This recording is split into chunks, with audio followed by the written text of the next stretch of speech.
Ukuran kulkas sudah besar, tapi makanan masih tidak muat. Bahkan kini mulai timbul aroma aneh. Sekat pemisah pada kulkas membuat ukuran kulkas menjadi sempit. Tanpa disadari, makanan pun menjadi menumpuk dan baunya bercampur. Aroma tumpukan makanan yang bercampur dapat mengakibatkan kulkas mengeluarkan bau tidak sedap.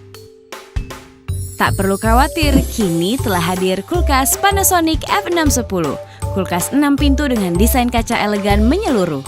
Memiliki 6 ruang dengan suhu yang berbeda di tiap kompartemennya, efektif dalam menata dan menyimpan berbagai jenis makanan sehingga makanan tidak berbau, tetap segar dan tidak mudah busuk. Dilengkapi Prime Fresh Compartment dengan suhu minus 3 derajat Celcius, suhu tepat dalam menyimpan makanan mentah seperti daging ayam, daging sapi, dan ikan. Makanan tidak beku menjadi makanan dalam kondisi beku ideal. Tidak perlu menunggu lama untuk dipotong maupun digoreng.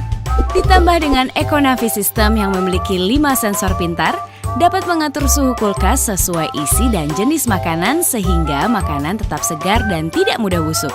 Sensor Econavi juga dapat mendeteksi dan mencegah pendinginan berlebih sehingga hemat energi. Hadirkan teknologi yang sempurna untuk kemewahan dapur Anda. Panasonic, a better life, a better world.